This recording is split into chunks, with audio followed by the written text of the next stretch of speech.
We're going to cover word spells, how post-Mesopotamian language has had us under the old abracadabra trick. Hast thou fallen for the eldest trick in the scroll? How do I even begin?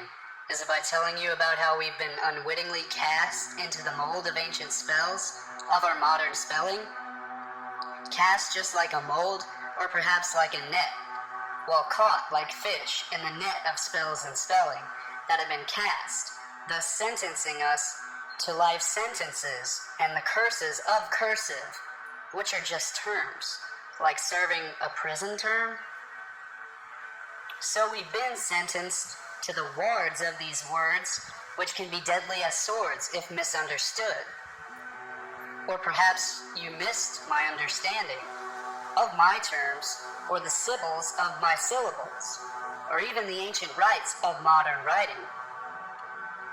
We languish in our languid language in anguish ever since the ancient times of the English Angus, and the phony phonetic phonics of the ancient Phoenician Phoenix. You think English is easy? Sometimes I think English should be committed to an asylum for the verbally insane. In what language do people recite at a play and play at a recital? Ship by truck and send cargo by ship. Have noses that run and feet that smell. How can a slim chance and a fat chance be the same, while a wise man and a wise guy are opposites? You have to marvel at the unique lunacy, or the lunar sea, of language in which your house burns up as it burns down, in which you fill in a form by filling it out, and in which an alarm goes off by going on. English was created by the ancient Phoenician phonics of the phony Phoenician Phoenix, and it reflects the creativity and cunning genius of the human race, in which of course isn't a race at all, unless you're just another rat caught in the daily maze of the rat race, of this human race, against one another.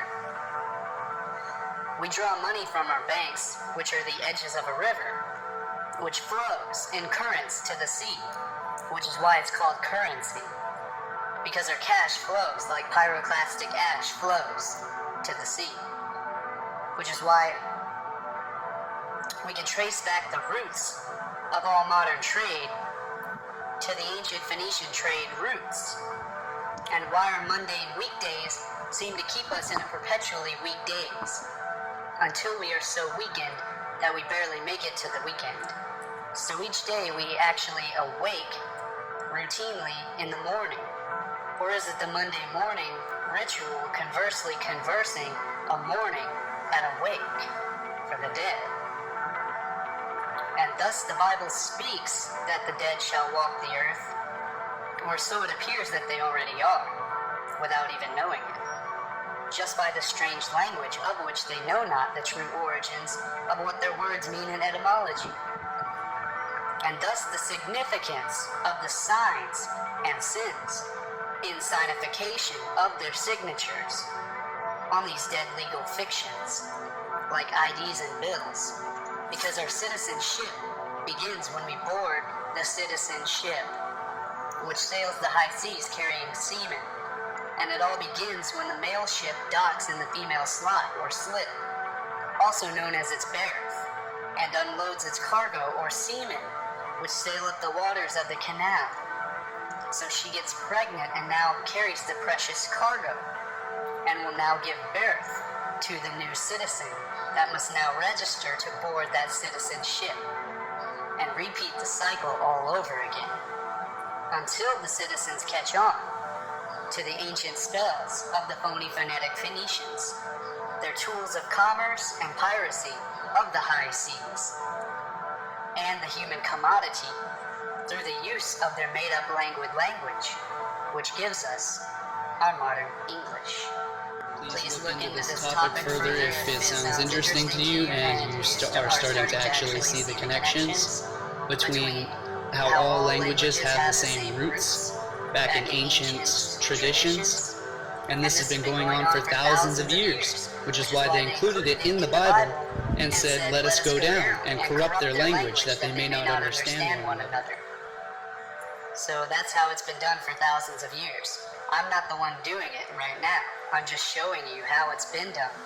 so that you can actually see the connections between these words that we would deem as homophones, which they're homophones, which come from the phony Phoenician phonetics of phonics and how words sound, because that's the magic in it. That's where the magic comes in. Because if you don't see the connections and you're lost in the scholarly dictionary rather than the esoteric dictionaries that hide the true meanings in the way it sounds, so that you'll pass it off as just coincidence, and you won't look deeper into where these words come from and what they actually mean. Like how Paleo-Hebrew alphabet, or the alphabet, became the Greek alphabet and then became the modern English alphabet.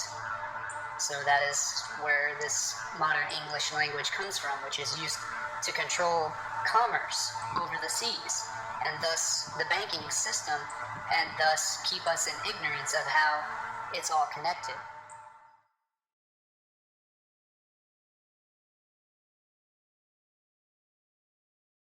Dang diggy diggy diggy dang, Cappy 246.